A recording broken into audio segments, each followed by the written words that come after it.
Di dalam bab ini beberapa ayat Al-Quran dimunculkan oleh pengarangnya. Pertama dalam surat Al-Baqarah, A'udzubillahi minasyaitonirrajim.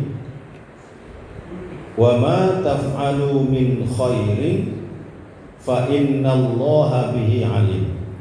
Nomor belum namanya.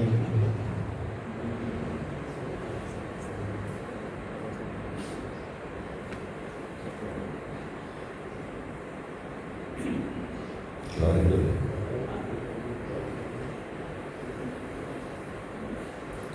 Memang harus ada ahli IT itu.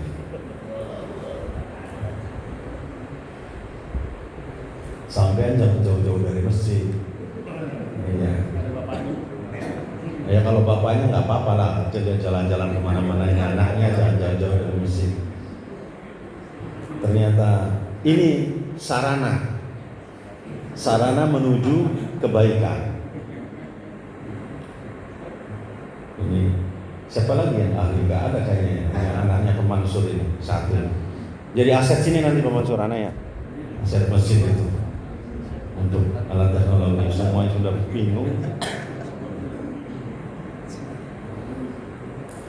Wa ma taf'alu min khairin fa innallaha bihi alim. Dan apa saja yang kau lakukan dari kebaikan itu, min khairin, apa-apa yang kamu lakukan, wa ma taf'alu min khairin, ini sifatnya sangat umum sekali. Fa innallaha bihi alim, maka sesungguhnya Allah Maha mengetahui.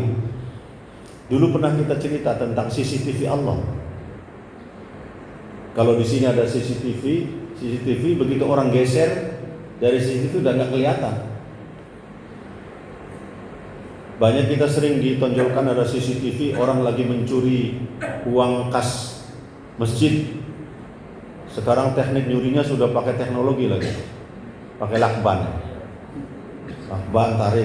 tarik. Ya dikasih rambut nanti di anunya, biar copot lagi gitu, tarik. Itu CCTV buatan manusia, tapi CCTV Allah tidak terbatas oleh ruang dan waktu. Maka di sini fa innallaha bihi alim, mengetahui Allah dimanapun dan kapanpun. Jangan pernah merasa tidak ada yang ngawasi. Ini bahaya. Jangan pernah merasa tidak ada yang ngawasi, tapi merasalah selalu diawasi oleh Allah Subhanahu wa taala. Dulu sudah kita bahas babnya ini. Wa ma taf'alu min khairin ya'lamullah. Dan apa saja yang engkau lakukan dalam hal kebaikan itu pasti Allah mengetahui, pasti. Ya'lamullah, pasti. Jangan meragukan ini. Ragu dengan Al-Qur'an bisa berbahaya dalam keimanan. Faman ya'mal mithqala dzarratin khairan yarah. Dan barang siapa saja yang melakukan amal kebaikan sebesar dzarrah. Dzarrah itu apa? Ada yang mengartikan debu. Debu itu kan nggak bisa kita lihat, kecuali kalau sudah numpuk debu itu. Semua akan dilihat oleh Allah. Man amila sholihan falinafsi. Dan barang siapa yang melakukan amal yang soleh, maka perbuatannya itu akan menguntungkan dirinya sendiri. Jangan pernah kita merasa rugi untuk beramal soleh. Ada orang kalau mau sodakoh ngitung-ngitung, dia ngasihnya berapa, nimbang dulu, dia ngasihnya berapa.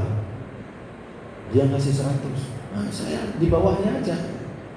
Ini yang salah. Karena apa?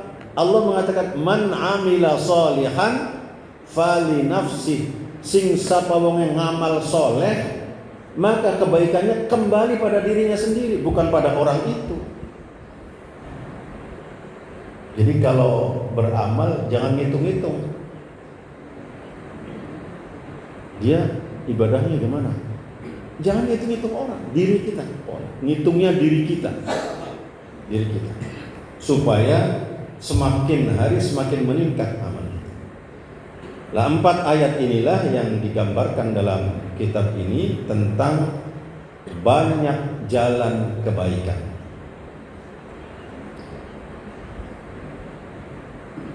Lalu kalau mengatakan banyak jalan menuju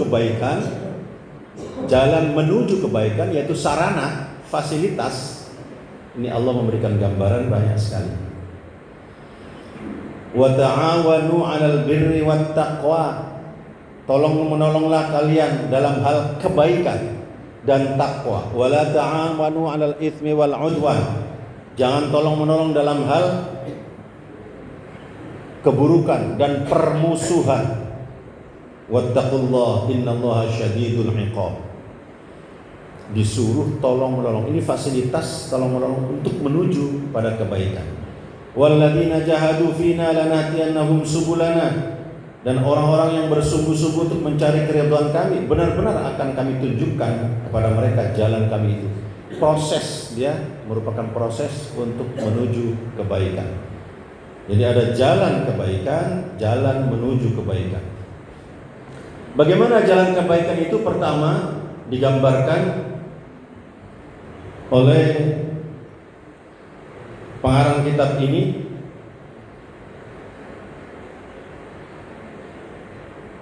dari Abu Dzar mengatakan, qala qultu ya Rasulullah ayyul a'mali afdal, amal apa yang paling utama? Ini kaitannya dengan jalan kebaikan. Maka jawab Rasulullah, al-imanu billah wal jihadu fi sabilih. Beriman kepada Allah dan jihad di dalam jalannya. Apa jalan Allah itu? Yang kebaikan-kebaikan tadi. Kemudian Abu Dzar kembali bertanya, ayyul riqabi afdal?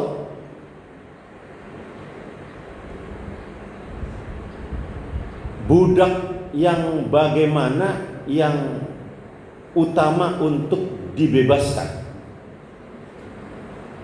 Sekarang sudah nggak ada perbudakan. Masih ada mungkin di daerah-daerah negara-negara tertentu, tapi di Saudi, di kita nggak ada perbudakan, kecuali ada ya orang merasa diperbudak. Apa jawab Rasulullah? Anfasuha 'inda ahliha wa aktsaruha thamanan.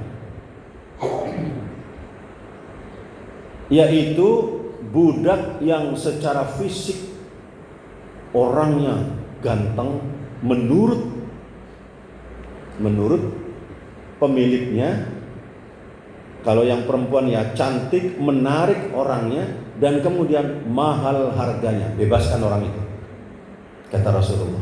Itu amal yang paling utama.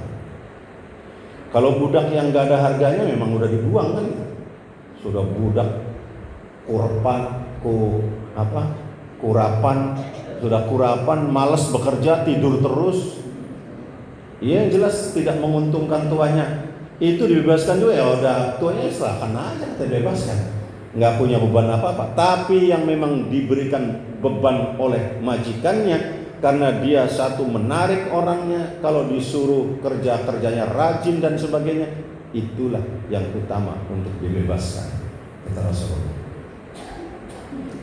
Kembali bertanya, fa illam af'al, kalau saya tidak mampu ya Rasul untuk melakukan itu, untuk membebaskan budak yang mahal harganya dan orangnya ganteng itu, maka apa yang bisa saya lakukan supaya saya mendapatkan keutamaan dalam amal ini? Maka kata Rasulullah, tolonglah orang dalam melakukan sesuatu, atau kamu melakukan sesuatu untuk orang itu yang tidak paham atau tidak mampu untuk melakukannya. Tolonglah orang itu ketika dia melakukan sesuatu. Gimana nolong orang melakukan sesuatu itu? Ia membantu orang lain ketika ada beban, atau menyelesaikan masalah orang lain ketika orang itu tidak mampu untuk melakukannya, maka kita yang melakukan.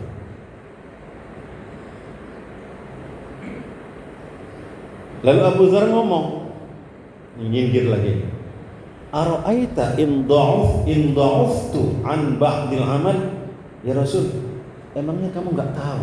Emangnya engkau nggak tahu? Saya ini kan lemah dalam berbuat. Tenaga mungkin sudah tua, sudah lemah, pikiran sudah nggak banyak. Kok disuruh melakukan sesuatu untuk orang lain? Maka jawab Rasulullah sangat indah sekali.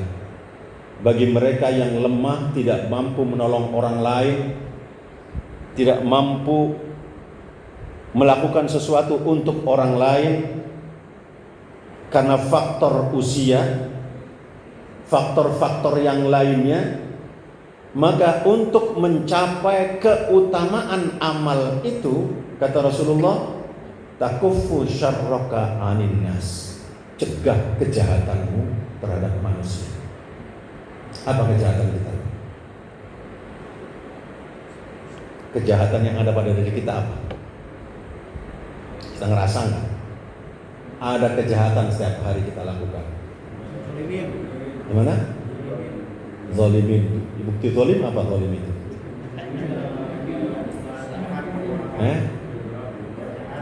Iya, yang realistis. Kalau zalim itu kan sifatnya umum. Yang realistis, bentuk kegiatannya apa? Ngomonginnya gimana? Ya ngomongin boleh aja lah, ngomongin orang kebaikan. Ngenyek orang, menjelekkan orang, itu kejahatan. Sekarang sudah masuk pada ranah pidana itu. Iya, bisa dilaporkan. Ridwan Kamil aja sekarang sedang melaporkan gara-gara pencemaran nama baik. Alasannya kan gitu, pencemaran nama baik. Ini, maka kata Rasulullah, kalau kita tidak mampu menolong orang lain, tidak bisa menyelesaikan problem orang lain, tidak bisa juga melakukan sesuatu untuk orang lain, cegahlah kejahatanmu pada manusia yang lain. Cegah. Jangan ngomong asal-asal. Wah, itu orang sudah gak pernah sholat, diomongin orang itu, gak perlu. Sehingga apa? Menyakiti, ucapan kita menyakiti orang lain. Jangan sampai. Ini yang diajarkan oleh Rasulullah. Apa kata Rasulullah? Fa innaha shadaqatun minka ala nafsik.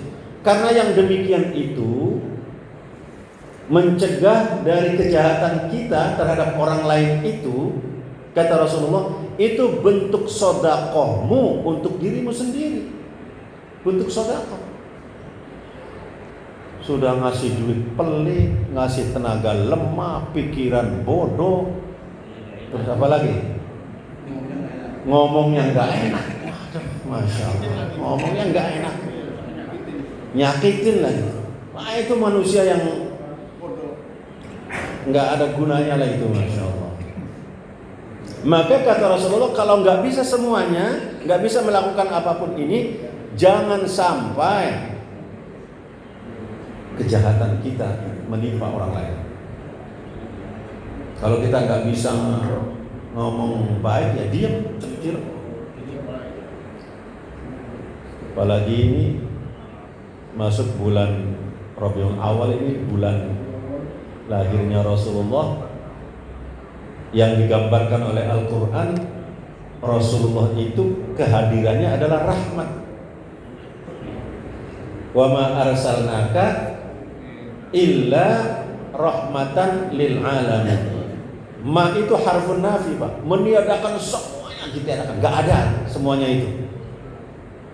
Tidak ada yang saya utus, tidak ada satu pun, kata Allah, kecuali engkau Muhammad sebagai rahmat. Mustasnaya, pengecualiannya ini betul-betul memberikan gambaran kesungguhan bahwa Rasul adalah rahmat. Nah, kita sebagai umatnya mencontoh Rasulullah, menteladani Rasulullah bagaimana menjadi rahmat bagi orang lain, malah jangan sampai jadi laknat bagi orang lain, memberikan rahmat. Jalan ini kita nggak ngomong apa-apa, Pak. Nggak ngomong apa-apa. Jalan ketemu orang melengos, cemberut, kira-kira sakit hati nggak orang itu? Sakit hati. Udah jalan kok mau papasan mestinya cengir, itu melengos. Melengosnya itu sambil cemberut lagi. Masya Allah. Itu biasanya ibu-ibu yang demikian itu. Ibu yang di sana. Kalau ibu-ibu di sini, masya Allah, jamaah di surga semua, saya lihat insya Allah di surga semua. Yang ngaji, yang nggak ngaji nggak tahu nih. Mudah-mudahan ini salah satu bentuk keburukan dari kita, salah satu bentuk keburukan dari kita yang akan menimpa orang lain dan menghilangkan amal kita. Akhirnya kita ketemu orang lain begitu papasan, mestinya nyengir, senyum, malah buang muka sambil cemberut. Itu salah satu syarrok keburukan kita. Jangan sampai kalau ketemu orang tuh biasanya mestinya salaman, assalamualaikum, nanya kabar dan sebagainya. Itu sudah nggak bisa sedekah, nggak bisa nolong orang, nggak bisa mencari solusi dalam segalanya, ngomongnya jelek lagi, bertubi-tubi ini, jahilnya, keburukannya bertubi-tubi. Hindari semua itu, kata Rasulullah, takufu syarraka 'anin nas, cegah keburukanmu itu, jangan sampai menimpa orang lain. Ini bentuk sedekah. Yang kedua, kata Rasulullah,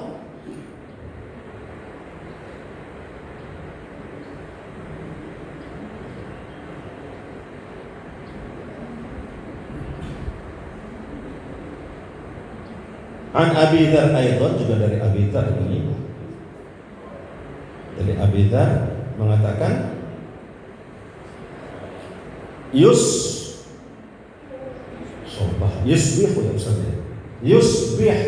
ala kulli sulama min ahadikum shadaqah. Setiap ruas tulang dalam tubuh manusia itu dia menuntut sedekah. Fa kullu tasbihatin sedekah. Setiap tasbih sedekah. Wa kullu tahmidatin sedekah. Tahmid, tasbih itu apa? Baca apa? Subhanallah. Tahmid membaca apa? Alhamdulillah. Wa kullu tahlilatin sedekah. Dan setiap tahlil baca apa? La ilaha illallah sedekah. Wa kullu takbiratin sedekah. Baca apa takbiratin itu? Hadisnya jelas, lugas. Tapi masih ada orang bilang tahlil itu bid'ah. Wah, ini gimana ini orang ini? Terus tadi kita diawali dengan baca sholawat dipimpin oleh Ustaz Slamet, karena kita masuk dalam bulan Rabiul Awal, dibacakan sholawat. Di dalam Barzanji itu isinya sholawat dan muji Rasulullah, menceritakan sejarah kelahiran Rasulullah, keturunan Rasulullah, perjuangan Rasulullah, jihadnya Rasulullah, dijelaskan semua, tapi dibilang bid'ah. Maka kata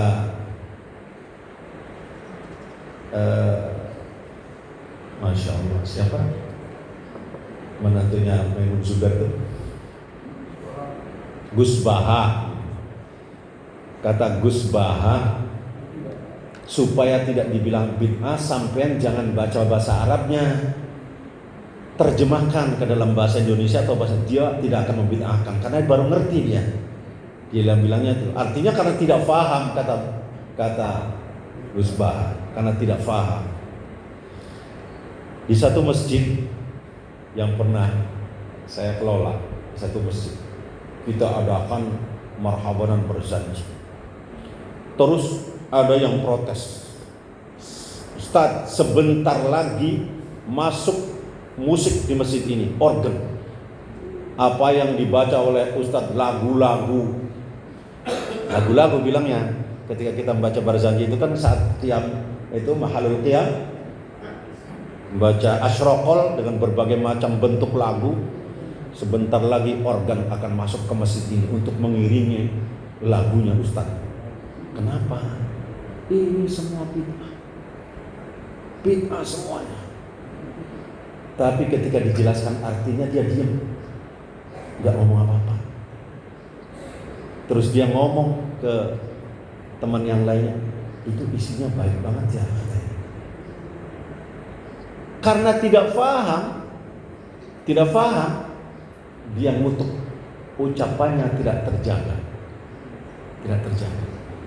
Ini jelas hadisnya, tasbih sedekah, tahmid sedekah, tahlil sedekah, takbir sedekah. Tapi ada orang yang begitu assalamualaikum brim, meninggalkan majelis zikir. Kapan tasbihnya ini? Nanti belakang saya beritahu.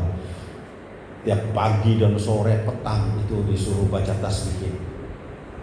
Wa amrun bil ma'ruf shadaqah, dan mengajak pada kebaikan sedekah. Wa nahyun 'anil munkar shadaqah, mencegah pada keburukan sedekah. Wa yujzi'u min dzalika raq'atani yarka'uhuma minad duha. Masya Allah, ini Allah memberikan pahala kepada sedekah ini seperti sholat 2 rakaat dari sholat duha. Ini amal-amal ini. Nah, Rasulullah mengatakan ini. Kata Rasulullah,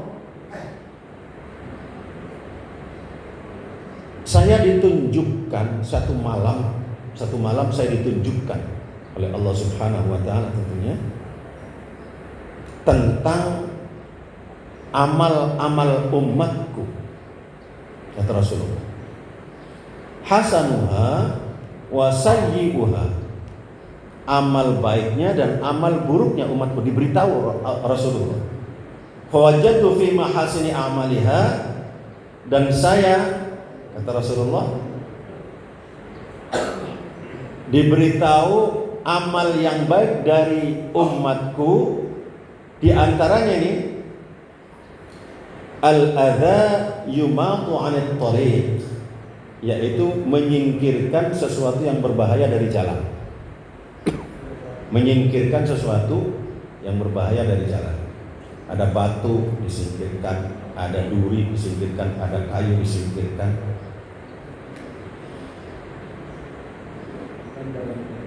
Wa wajadtu fi masawi, dan saya juga diberitahu bagaimana jalan keburukan, yaitu an-nukha'atu takunu fil masjid la tudfan, dahak yang dilakukan di dalam masjid dan tidak ditanam. Apa dahak itu? Riak. Ini masjidnya Rasulullah, jangan dibayangkan seperti sekarang. Zaman Rasulullah masjidnya masih pakai tanah, bahkan pasir di situ. Sehingga pada zaman itu ada rombongan orang-orang Nasrani ketika datang ke masjid, ada yang kencing juga. Itu hampir dibunuh oleh sahabat, kurang ajar kencing di masjid, jangan, kata Rasul. Dia nggak paham. Karena tinggal dibuang sedikit, karena pasir namanya juga. Ini dahak di masjid tidak ditanam. Salah satu, kata Rasul, itu perbuatan yang buruk dari amal. Kalau masjid seperti ini, kita di halaman masjid, di luar masjid, kita berdahak atau meludah cros, ludahnya kelihatan di situ, dilihat oleh orang, itu kan nggak bagus.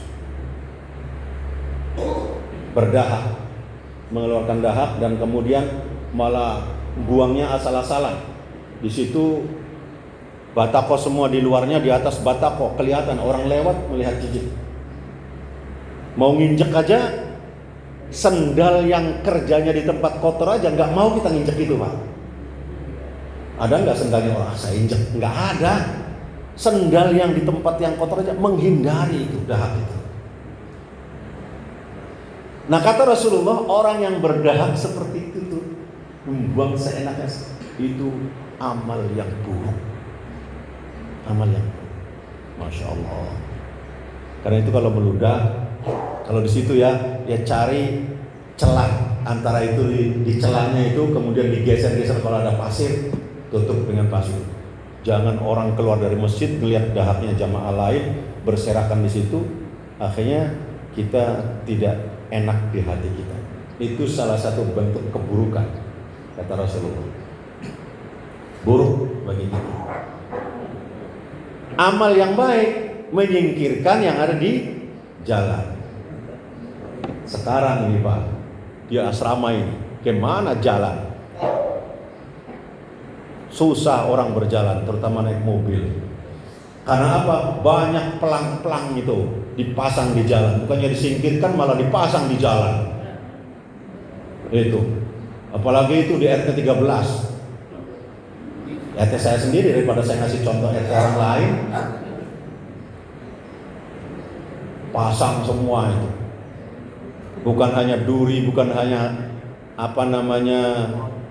tulang, tapi sengaja dibuat.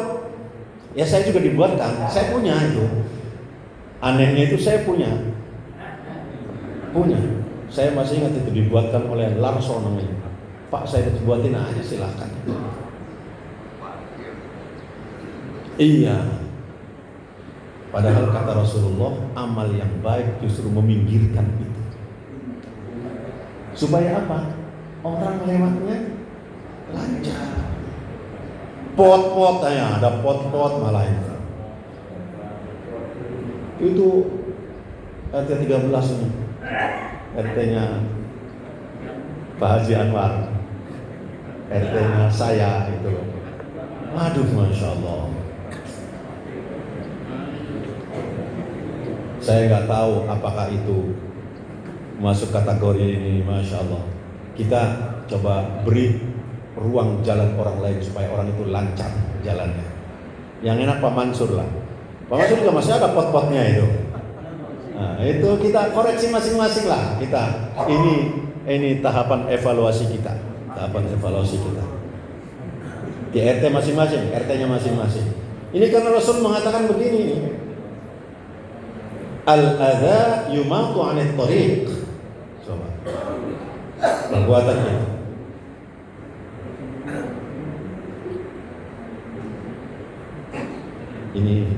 Ini evaluasi kita, termasuk evaluasi diri saya. Kita masing-masing evaluasi ini karena Rasul yang menyampaikan. Ini amal yang baik seperti ini. Kemudian ini ada pasukan orang-orang miskin datang ke Rasulullah. Itu kalau di saya nggak sempat nulis karena ini buru-buru banget di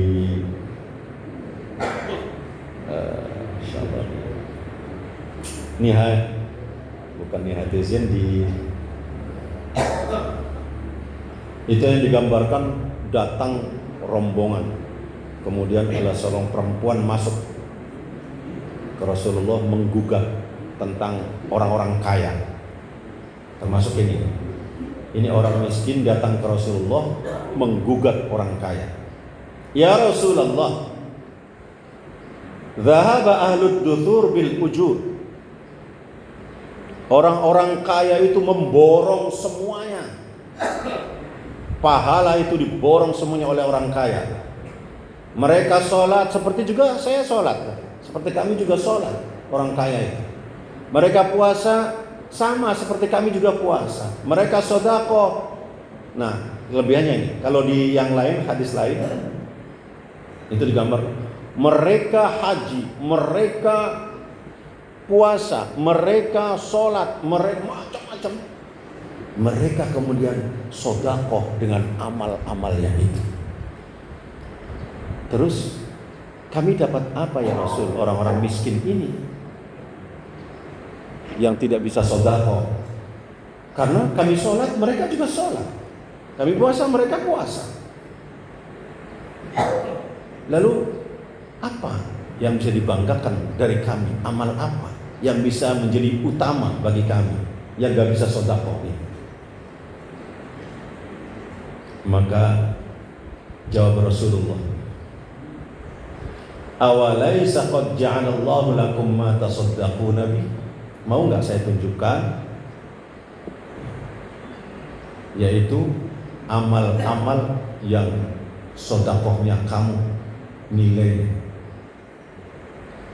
Inna bikulli tasbihatin sodakoh, kata Rasulullah. Pada setiap tasbihnya kamu sodakoh. Wa bikulli takbiratin sodakoh. Pada setiap takbirnya sodakoh. Wa bil tahmidatin sodakoh. Wa kulli tahlilatin sodakoh. Wa amrun bil ma'ruf sodakoh. Wa nahyun anil munkar sodakoh. Wa fi bud'in ahadikum sodakoh. Semuanya sodakoh. Semuanya. Kemudian Rasul ditanya lagi. Ini yang untuk orang muda ini pertanyaan ini. Ya Rasulullah, ayati ahaduna syahwatahu wa takunu lahu fiha ajrun. Ya Rasulullah, kalau saya mendekati seseorang, mendekati istri lah dengan syahwat, apakah itu dapat pahala? Tadi kan tasbih dan sebagainya. Maka Rasul menjawabnya dengan pertanyaan lagi. Apakah syahwat itu kalau disalurkan kepada haram mendapatkan dosa? Kata Rasul. Ya, berdosa. Begitu juga kalau dia disalurkan ke yang halal, yang baik, berpahala. Itu jawaban Rasulullah sangat indah sekali. Dia akan mendapatkan pahala. Ini bicara tentang amal yang utama. Masuk dalam kategori amal utama itu di sini Pak Mansur. Masuk dalam kategori amal utama itu mendekati istri. Itu dapat pahala. Jangan jauh-jauh dari istri itu, bawa terus. Yang ditinggal oleh istrinya ya segera nikah lagi itu. Pak lagi bingung, udah cari lagi, banyak di sini. Pahala utama lagi. Nah, kapan waktunya tasbih, Pak? Ini Al-Qur'an yang ngomong. Wasabbihuhu bukratan wa asila, dan bertasbihlah kepada Allah pada waktu pagi dan petang. Tasbih pagi dan petang. Saya yakin kita akan melupakan ini, tidak akan pernah tasbih kalau di jamaah ini kita tidak tasbih. Sumpama Ustaz Isa, assalamualaikum, diem cep jirep, diem aja, gak ada suara apa-apa. Itu satu persatu pergi. Sampai di rumah saya yakin tidak ada yang tasbih, gak ada. Sampai di rumah tuh sudah direpotin oleh TV, direpotin oleh anak, cucu, istri, HP, apalagi sekarang udah HP, bangun tidur aja ngeliatnya HP, udah disibukin oleh, gak mungkin tasbih. Beruntunglah masjid ini menggunakan metode yang tasbih bersama, sehingga kita melaksanakan perintah Allah ini tasbih bersama. Maka merugilah orang yang begitu assalamualaikum pergi, dia tidak sempat bertasbih yang dianjurkan atau diperintahkan oleh Al-Quran. Dan ini amal utama kebaikan. Ayat yang lain, fasbiru ala ma yaquluna wasabbih bihamdi rabbika qabla tulu'isy syamsi. Jam berapa itu kalau qabla tulu'isy syamsi? Sebelum terbit matahari. Subuh, habis sholat subuh baca tasbih, zikir bersama. Setelah sholat subuh, sebelum terbit matahari. Wa qablal ghurub, dan sebelum matahari tenggelam. Sholat apa berarti itu bersama-sama? Asar. Apalagi setelah sholat asar, satu-satunya masjid yang setelah sholat asar ditambah dengan bacaan sholawat nariyah. Nggak ada. Lihat masjid yang lain, Ada enggak baca salawat nariyah? Jangankan salawat nariyah, zikirnya aja enggak ada. Ini Al-Quran yang ngomong. Al-Quran. Tasbih. Ustadz Ishak baca doanya Allahumma antas salam, jamaahnya Allahumma lantas jalan. Wah, ini yang repot. Lantas jalan. Kan ada saatnya berdoa, bangun. Dia meninggalkan doa itu. Sebelum terbit matahari dan sebelum tenggelam matahari, kata Allah, disuruh bertasbih. Wa minal laili, dan sebagian malam, fasabbihhu, hendaklah kamu gunakan untuk bertasbih, wa adbaras sujud, dan setiap selesai sujud, selesai sholat, berarti sholat malam itu berarti semua ruang waktu diisi oleh tasbih. Tasbih itu artinya apa? Mensucikan Allah, mensucikan Allah. Fasubhanallahi hina tumsun wa hina tusbihun. Bertasbihlah kepada Allah ketika kamu berada waktu senja dan waktu pagi. Senja, ya sore, berarti sore dan pagi. Ini Al-Quran mengajarkan kita, membimbing kita untuk bertasbih. Pagi, sore, petang, malam, siang, seluruh waktu diisi dengan tasbih. Tasbih, sedekah. Kemudian tahmid, sedekah. Tahlil, sedekah. Takbir, sedekah. Sudah sedekahnya pelit, enggak juga baca tasbih. Yang mau dapat apa hidupnya? Masya Allah. Tinggalnya dekat masjid. Masya Allah. Duduk lama-lama, sedikit setelah selesai sholat subuh itu, setelah salaman duduk lagi. Bacalah dan mengharapkan ridho Allah dalam beberapa hal. Kalau buru-buru sampai ke rumah, apa yang dilakukan di rumah? Pegang HP sama tidur lagi. Baca apa adanya di sini sambil mengharapkan ridho Allah di masjid ini. Itu. Nah, kata Rasulullah, saya pernah melihat orang dalam surga itu bersenang-senang. Kenapa? Karena dia telah memotong pohon yang ada di jalannya yang mengganggu jalannya orang. Mengganggu jalannya orang. Dipotong, ternyata dimasukkan ke dalam surga. Kemudian riwayat yang lain Rasul mengatakan bahwa ada laki-laki berjalan melalui sebuah cabang pohon dan melintangi di tengah jalan. Kemudian, demi Allah, pohon ini akan saya patahkan supaya orang lain jalannya enak, tidak harus terhalang oleh pohon-pohon ini.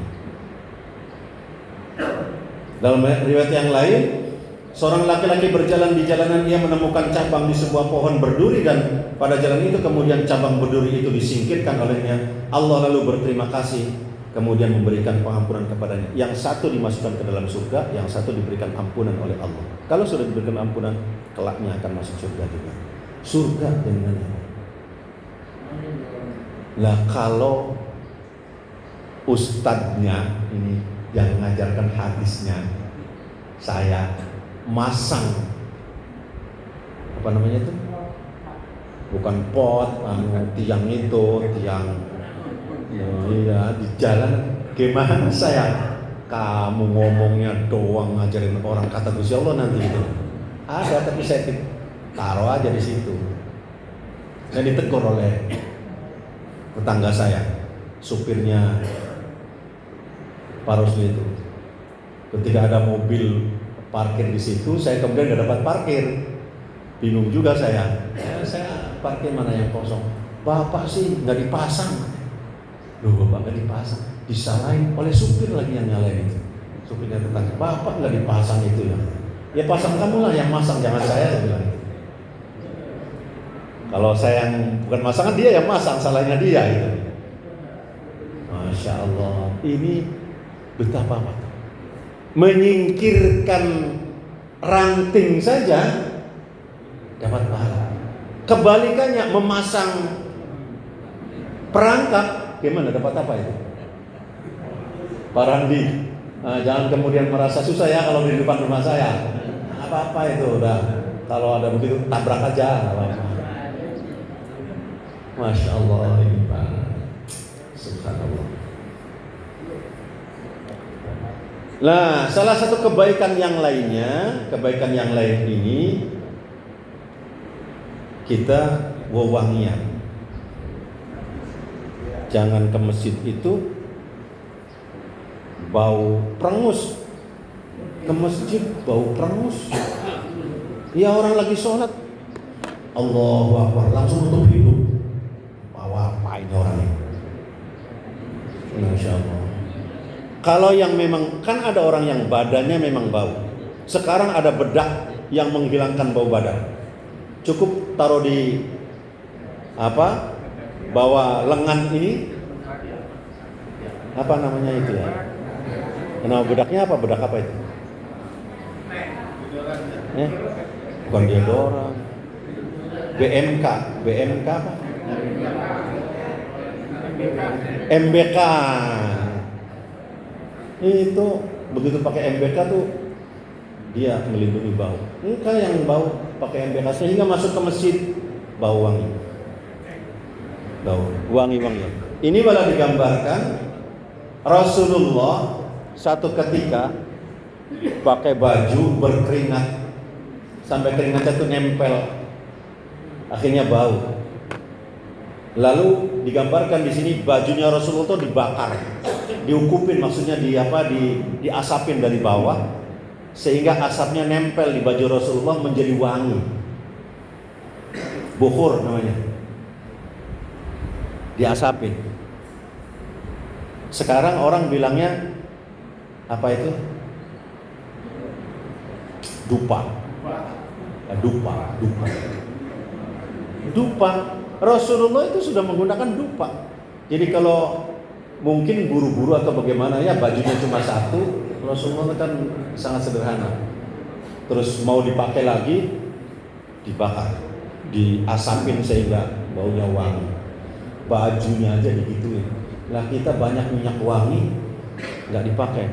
Ini dulu banyak minyak wangi. Ustaz Selamat itu nyiapin minyak wangi untuk jamaah yang nggak sempat minyak wangi di rumah, di sini di sana. Tapi bukan habis botolnya juga itu. Botolnya ikut habis. Iya. Nggak apa-apa, Pak Legimin, jangan bosan untuk ini melaksanakan sunnah Rasulullah, ajaran Rasulullah ini. Bahkan ini digambarkan Asma bin Abu Bakar itu biasa membakar bukhur di masjid setiap hari Jumat hingga selesai waktu Jumatan. Ini kasih di pojok sana, pojok sini sehingga baunya wangi. Itu kebaikan. Wangi baunya. Jangan kemudian, oh itu masjid sudah syirik itu katanya. Ritual. Oh syiriknya di mana? Untuk wewangian. Masya Allah. Rasulullah. Zaman Rasul sendiri sudah bajunya itu dibuat ukup di bawahnya sehingga asapnya nempel dan baunya wangi. Sekarang beragam sudah baunya ukup itu macam-macam, ada bau kopi, ada bau cengkeh, ada bau salak, macam-macam sudah bisa dibeli dengan beragam bau. Bau bawang, gak enak lah bau bawang.